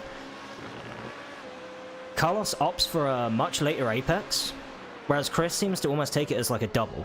So Chris goes inside, outside, inside, whereas Carlos just sticks to the outside of it and then uses the camber to bring himself back in to get a really good run. And here we go, Carlos Cataldo's going to look for the move up the inside. Very, very sketchy move if he tried to make that stick, but no, it's makes a a little demo. bit better It's off a it. psychological demo. And it works brilliantly because you want to put, you know, the driver in behind you. You got a little engineer going, you know, car right, car left, car behind, inside right, inside left. It throws you off. That's what he's trying to do. I like it. But, you know, Yeah. Chris is no slouch. Chris can defend. But we're getting crunch time at the moment. I don't think there'll be another pit stop between these two gladiators. So this is it. Is it going to help anybody else in play? Yes, it will. Because the driver of the 64 car in the background is actually getting a little bit of time on this battle. But here it is right now. Look at the different racing lines once again. Through the midsection, through turn 3 and 4. Yeah, and I think it's interesting to see Carlos's lines differ so much. Obviously, we talk about the dirty air probably being a factor here, but also the fact that the car setup as well can probably take a difference, right? You know, if your car's a bit more agile, you can take those tight lines that Chris seems to be taking, and if your car is maybe not as compliant to turn in so quickly, then actually instead, you know, you can just relax a little bit, you know, take it a bit easier. Have to take a little bit of a later apex, but focus much more on the exit of the corner, you know? Get the acceleration out as opposed to being quick in. I honestly do not know how you can relax right now when you've got a car in the back of the car in the front. It's a race win or race go home, perhaps. And think about this. You bring the other drivers in play. They're catching them left, right, and center. They're lapping about 2-3 tenths quicker. You're going to have a one-way horse battle, a two-way horse battle turn into a 3-4-way horse battle. Chris is doing, I don't know, the pressure on Chris. He's got a target on his back. Everybody wants that P1. Chris doesn't want to deny the P1. But I tell you what, he's the only one at the moment that has to kind of decide the breaking points. And he's the one that's being studied because he's got nobody up the road to study. And Carlos can sit back there in the moment and try to find any mistakes that Chris can make. And I'll tell you what, if Carlos makes a mistake, he's in big trouble from two of the other gladiators just behind him down the road. So, hey, motor racing is a psychological warfare. Huge dive there from Carlos. Almost hits into the back of Chris Byram. I wasn't sure maybe if Carlos just missed his braking zone, but that looked like a huge lunge up the inside. Thankfully, no contact. So much time. And that was He maybe the almost mistake. lost the place. Yeah. I was going to say, maybe That's that was problem. the mistake you need. Eistein's now right on the back of him. Yeah, and that's the problem when you're in the dirty, isn't it? Because you're following, you know, no racing line. So you got to spot your braking apexes, but you're also looking at the car ahead to make sure you don't slam in the back of them. All of a sudden, a little bit of a tiny brain moment, and you've just dropped a little bit of time. Now, you've worked all your butt off, kicking your butt off, all that time to get as close as possible. And now that tiny little mistake has cost them a bit of time. And hey, time around here at this racing level means you got to be about 2, 3, 4 laps to get back up to where you were. It's concentration level 101. Yeah, as I say, maybe a little bit of concentration loss from Carlos. And it's a bit of an uncharacteristic mistake as well, you know, just missing the braking zone like that after, you know, 38 laps around this Hockenheimring circuit. And hey, it's going to allow Eystein to catch up. Maybe not in that position that Eystein wants to be in, was maybe a little bit too far back, but it brings Eystein into contention. And then it's going to mean that Eystein and Carlos, if they manage to catch up to the back of Chris, as you mentioned before, we're looking at this one-way fight, which was between Carlos and Chris, turn into a three-way fight between Chris, Carlos, and Eystein, but then could turn into a four-way fight between Damien, Eystein, Carlos, and Chris. So, you know, it's all to play for, and we still have 3 more laps here of this Hockenheim circuit, of the German Grand Prix here by Formula League. Formula 2, round number 10 of 15, but Eystein, unfortunately... From Eystein, yeah. They'll actually put push Damien back into everything. play. It's so difficult. It's a mental challenge. You're coming to the end of essentially almost an endurance race. You've been battling each other. It's very difficult if you're in the midfield at the moment, you know, and I tell you what, Ooh, hats off to big Chris. off for Damien in the background there. Damien having a little bit of a spinner, and that's going to be Damien's chances out, I think, of getting a third place, unfortunately. So I don't think he'll lose the place to Ivan. I think Ivan's a little bit too far back, but that does mean that now Iceteen can focus just on what's ahead of him. As we so this is showing you right 40. now Chris's amazing skill to hold off all the pressure. Remember, he's the one that's under pressure. He's the one that has to make spot all the braking points and go into those corners and not make a mistake, knowing he's got three cars essentially behind him that can snatch that race victory away. He's held it off. Carlos made a mistake. Iceteen made a mistake. Damien's made a mistake now. And we're talking about small mistakes, but small mistakes at this level and the amount of time they have is a lot. And I tell you what, Chris, hats off to you, my friend, for holding that domination, and the sweat is very difficult, and that's a shine of a true champion, and a champion that can win this race right now. That's why you win races, by holding off the pressure that's mounting behind you. Yeah, absolutely. It's going to be interesting as we think about the end of this race here, that, you know, what Chris is thinking, because really, apart from maybe these last sort of 10 laps or so, Chris hasn't really had any sort of pressure, you know. And now Carlos Quintao into the 24's race pace, by the way, so incredible pace from Carlos. But we've seen it before. Carlos got close enough to make a move and then just unfortunately locked up into the hairpin, couldn't do anything else, you know. Now has to work his way back up, catch up onto the back of Chris Byram, and then maybe make the move after that. He's been the fastest man for certainly a lot of laps at the moment, but that's because he's got the, you know, he's got a slipstream, but he's also in the dirty air. And the thing is too, as well, that he has to try to, he's been trying to spot faults from Chris. Chris has not made faults. Chris has parked the car in all the right places. Chris knows, hey, it's only a couple more laps. We got this race done and dusted.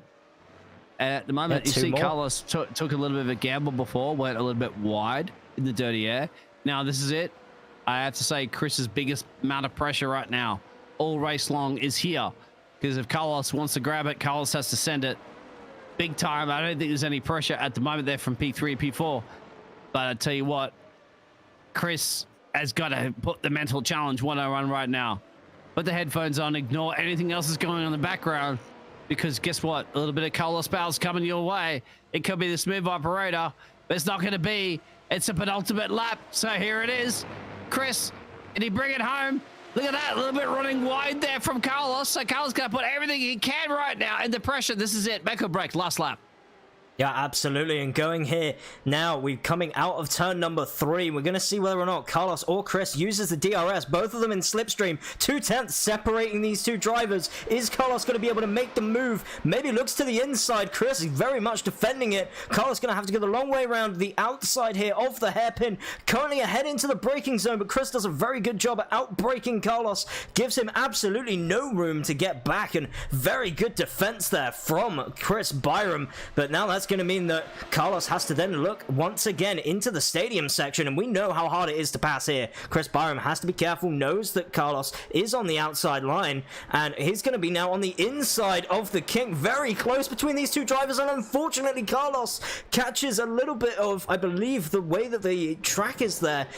The elevation change caught his car off, and unfortunately that was the mistake that is going to give our man on the screen right here, Chris Byram, rounding the final couple of corners. Here he goes, final 2 corners. There it is, Chris Byram taking the win here for the German Grand Prix in the IFL Formula 2 round 10. Chris Byram is your man. And what a way to do it as well. Iceteen, first race in the F2, by the way, finishing 2nd. So podium. Great job for him. And Carlos Quintao, unfortunately, with that spin at the end there between himself and Byram, moving him into 3rd, and then Damien Banky doing a great job to bring it home in 4th, but could have been oh so much more had he not had his spin out the final corner as well. So unfortunately, Carlos, again, the bad luck seems to have caught him off. I'll tell you what, and that's one for the chat. I don't mind it. I think Carlos gave it a great shot at trying to get a race victory. Obviously, at the end of the day, Chris was just too good. at the right time, parking the car in the right places. And Chris deserved that victory. He did everything he needed to do. And granted out there, Carlos gave it a shot. Why not? It didn't work. Paid off. I lost a place there at the moment. Still ended up a podium.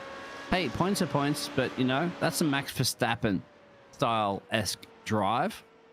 But don't take it away from Chris. Chris, somehow that man, if I heart rate monitor on him, I'm sure it'll be beats per minute over the place there. But Chris, mate, well deserved. You got attacked by multiple drivers, multiple times. You proved that the British drivers are still some of the best drivers in the world. Hockenheim is yours, my friend. Well done. Yeah, absolutely. And we'll see if we can get a couple of the drivers in here for interviews. Obviously, see if we can get the top 3 in here. Just waiting on any of them to connect. But, as I say, Chris Byram takes home the win in a race that, honestly, from the start, looked like it was going to be Chris Byram's. Right? We saw from the start, he got off to a very good start, you know, gapped the field quite considerably. And then, late way through the race, all of a sudden, after pit stops, maybe he just lost time and on those fresh tires just didn't have the same pace, but managed to hold everyone off and finish, as I say, on P1 up the road. And yeah, it's going to be interesting to hear from him and see whether or not he has any thoughts. Alisa, I can guarantee you right now, his engineer down there is going, it's Chris time. What time is it? It's Chris time. It's Chris times to shine. And Chris did definitely shine. Yeah, absolutely. What rhymes of shine? Byron. If I get a surname. I don't even need to go there at the moment. Let's see if we can get them in there. Chrissy did it, and that's all that matters. The 78 car sent it all the way around Hockenheim. And you know what? British drivers generally do well in the German tracks. And it's also the opposite, isn't it? German drivers do well in the British tracks. So, there it is. Yeah, no German drivers here, obviously, at the moment. But that does raise a point, actually. Final race of the season is at Silverstone, so it's going to be interesting, that one, for sure. But it doesn't look like we're going to get any interviews, unfortunately. Gotta give them a minute. Gotta have a cool down. They've been driving their butts off. They probably need a bit of a bathroom break at the moment. You know, as Kimi Räikkönen just say, why weren't you there on the grid? It's like, I was taking a... But what we will get up, though, is the results of that race. Just to confirm with you the unofficial results, because obviously it could change. We don't know. You know, there may be some penalties to look at, but as it stands right now, Chris Byram, obviously the winner of the race. 3.4 seconds separated himself and Eystein at the end there, with Carlos Ghosn taking home the 3rd place, the final step of the podium. 7.4 seconds behind after that unfortunate spin very late on into the race. Damien Banky taking home 4th position from Ivan Bovekamp, who is Chris Byram's teammate. So, Huda Works team picking up quite a few points for the team's championship. And then Cesar Cabral finishing in P6 in the end, so pretty good job from Cesar, despite the issues that he's had throughout this race. Not necessarily the race that he was looking forward to, but hey, maybe we can see him bounce back in the next round. And then Danny O'Keefe in 7th there, doing a relatively decent job. You know, the Orion Racing car, we saw him battling with Alexander Carver-Robbins and really making it stick. Luke Mitchell in 8th, doing again. Unfortunately, I believe he actually DNF'd late on into the race, or at least entered the pits and just didn't come back out. So, unfortunate for him. Same with Alexander Carver-Robbins, Nick Eby, and then I believe Seth Davidson there as well, I believe was a spotter for Eystein, as opposed to an actual driver. Just appearing on our standings, so only 10 drivers classified as finished, although I'm not sure if Nick will get points for finishing 32 laps down off the... You gotta be in it to win it. You have to be in it to win it. I mean, unfortunately, I think maybe some of the drivers here have disconnection issues and all that sort of jazz that occur. And you know what? It is the virtual world, but yes, we still have actual technical issues that occur. Maybe, you know, Mum was saying take the trash out. Like, Mum, I'm in the middle of a race. Mum's like, do you make me stare at you a little bit harder? And then, of course, you're going to have to listen to your family first. So who knows how that pans out in that situation. However, it is what it is. And of course, Chris knows exactly how it is because he's on the top step of the podium there, celebrating. for the United Kingdom, bringing it home here in Germany. 6-0. No, we're not even going to go. I'm not going to go to. Let's not relive that. Certainly not, considering Germany has won more World Cups than the United Kingdom has. So we won't go on that one. But yeah. But let's get an interview here from Carlos Catao, our third place man, and talk to him maybe about his thoughts on what happened at the end of that race, chasing down Chris Byram. And Biggles, do you want to handle this one? Absolutely, I can do it in Spanish if you want. I'm sure he'd appreciate it, but we may have to provide a translation later on. No problema. Bring Carlos in here. Carlos. Yeah, muy bien. Carlos Vabler. No, don't even worry about my Spanish at the moment, Carlos. But yes, I'm not quite sure if you're from Portugal or Spain, whatever. But Carlos, you put all the effort at the end there. You really pushed the effort to Chris there, but unfortunately a little bit of a spin there and still finished on the podium. But how was your race? I spun. I mean, I think still a smooth operator. You're still smooth. Nah, that should have been P1.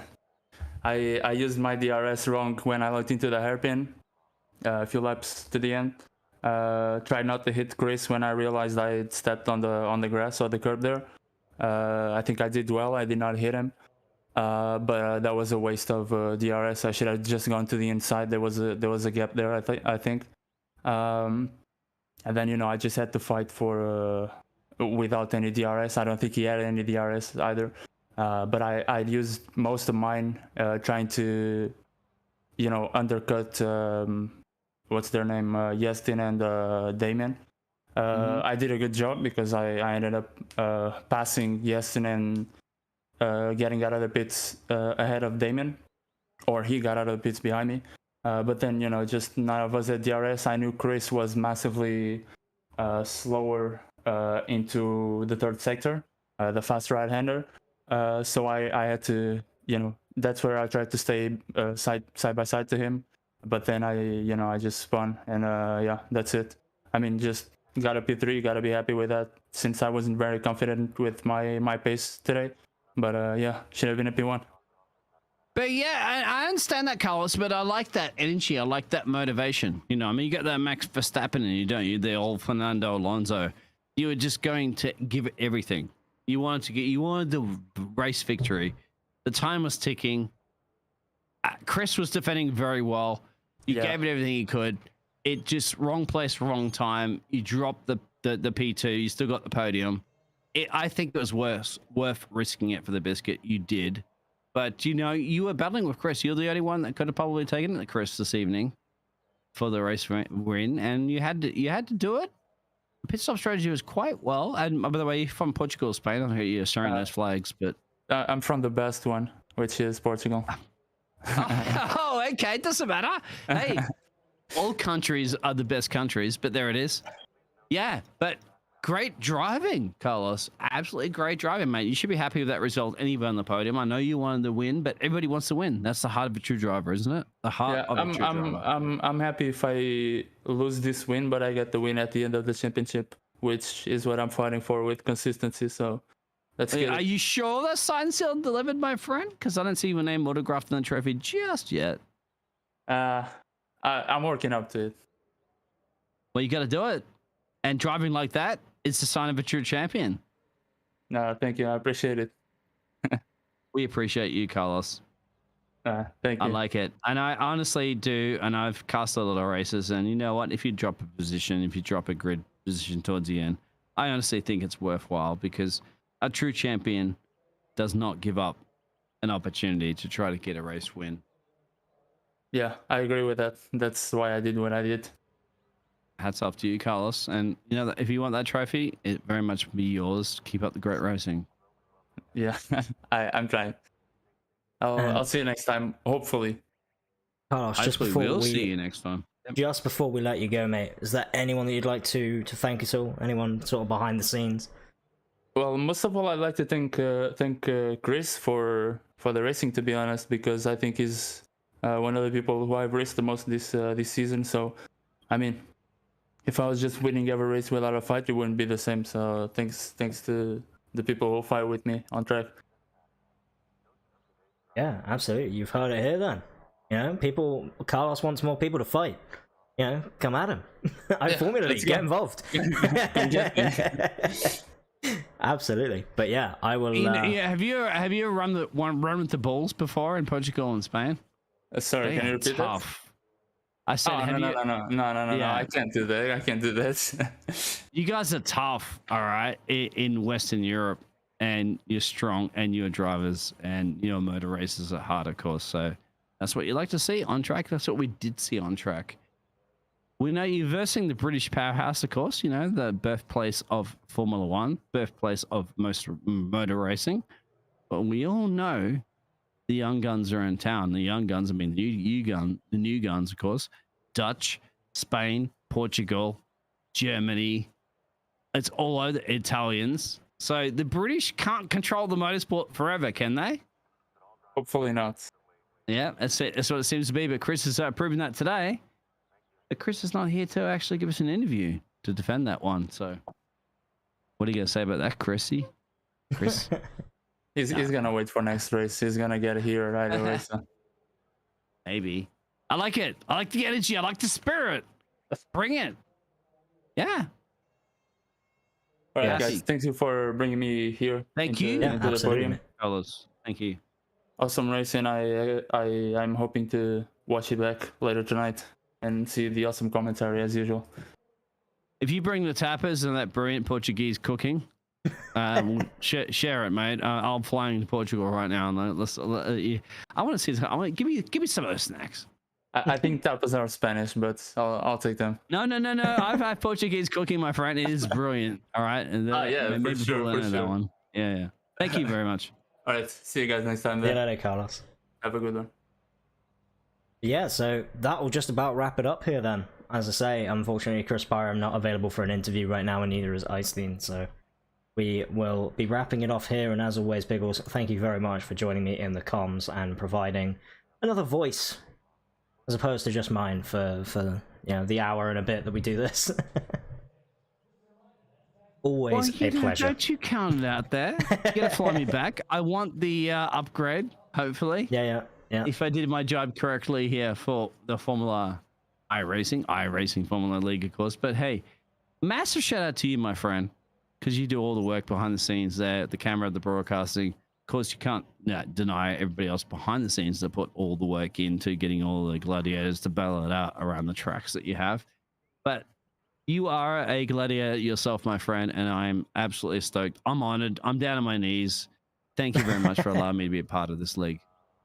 Yeah, no, absolutely. Thank you very much for all the kind words. And, again, we thank everyone else out there, everyone who volunteers, helps out as much as they can, the drivers themselves for giving us awesome action. Again, to the viewers as well, without the viewership, we wouldn't be putting this on. So, we got to thank everyone who drops on in, gives us a watch, and, just communicates with us in the league and gives us a community to show off our passions for. It's absolutely amazing stuff. But that'll be it from us here in the iFormula League. We are obviously here again tomorrow for the Formula 3 and then the Formula 1 later on in the evening. Formula 1 around the same sort of time as this broadcast was. Formula 3 a little bit earlier on than that. Again, the Formula 3 being a massive grid now, so that's going to be one heck of a race. And then the F1 cars, I mean, they're always a spectacle.